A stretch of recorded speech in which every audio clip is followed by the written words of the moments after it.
I'll show everyone. Oh yeah. Well, I'm doing it. Hello, everyone.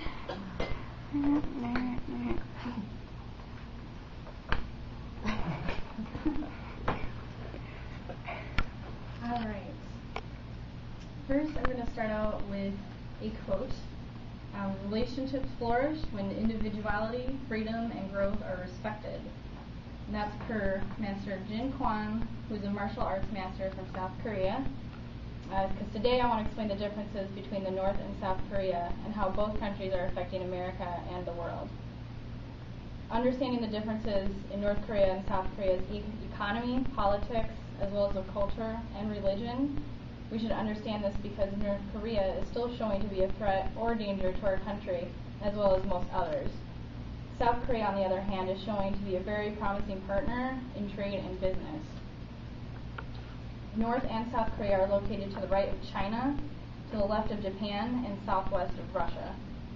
Korea is one of the most homogeneous populations in the world, with everyone from the same heritage as well as speaking the same language. However, there are now many differences between the two rivalry countries since the famous Korean War of 1950 to 1953. In regards to economy, before the Korean War, the South was poor and weak, whereas the North was better off at the time due to help from the Soviet Union. After the war, it flipped, where North Korea fell into an economic downfall, and South Korea began to make an amazing economic rise, all because they were willing to work together to better themselves. Going back to the first quote, instead of North Korea working together to improve their circumstances, they ended up making bad decisions on military expenditures and let their dislike for America and other democratic nations as well, as their isolationist nature put them in a difficult spot for them to set up more trading agreements and unable to secure credit. Essentially, since the Korean War, North Korea has remained poor, except for its military, which is one of the largest in the world, and their people remain dirty and hungry. South Korea, on the other hand, is known as the country with the quickest successful economic rise in the world. Today, South Korea is the 7th largest trading partner in the U.S. and is the 15th largest economy in the world. They specialize in wireless communications equipment, motor vehicles, computers, steel, ships, and petrochemicals, among other things. North Korea specializes in minerals, textiles, agricultural, and fishery products.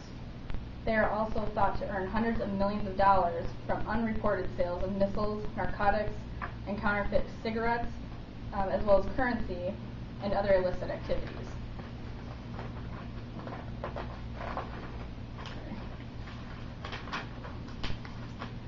In regards to politics, North Korea is a highly centralized communist state and ruled now by Kim Jong-un. North Korea also has roughly 24 million people and is approximately the size of Mississippi. South Korea is democratic with a president and a prime minister, and South Korea has roughly 49 million people and is approximately the size of Indiana.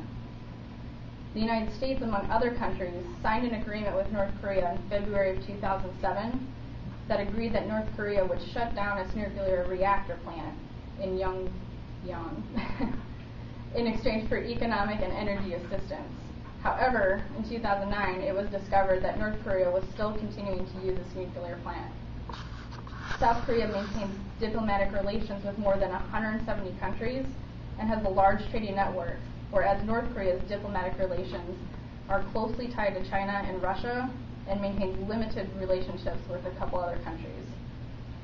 And then in regards to culture and religion between the two, Korea's traditional religions are Buddhism and shamanism, and Christian missionaries came in the 16th century, but Christianity didn't really pick up pace until the 19th century.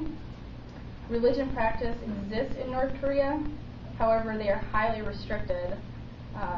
They highly restrict the religious activity. South Korea, on the other hand, has freedom of religion, as we do here in the States, and about half the population practice some form of religion, but most of their population follows Christianity, which is about 29%, and then Buddhism, which is about 22%. In reflection on this information, it can be easy to see how one heritage can be completely different from each other, all because of one war and the choice of one leader to be unwilling to compromise with South Korean people. All the U.S. and other diplomatic countries can still hope for is that one day both sides could reach an agreement that will better the lives of the North Korean people and be beneficial for their country as a whole. And I end this speech with one final quote from Jin Kwan. As a nation, a society, and a family, and an individual, we must be grateful to our great ancestors who dedicated their lives to laying the infrastructure of our livelihood today. Let's continue their path and build upon it.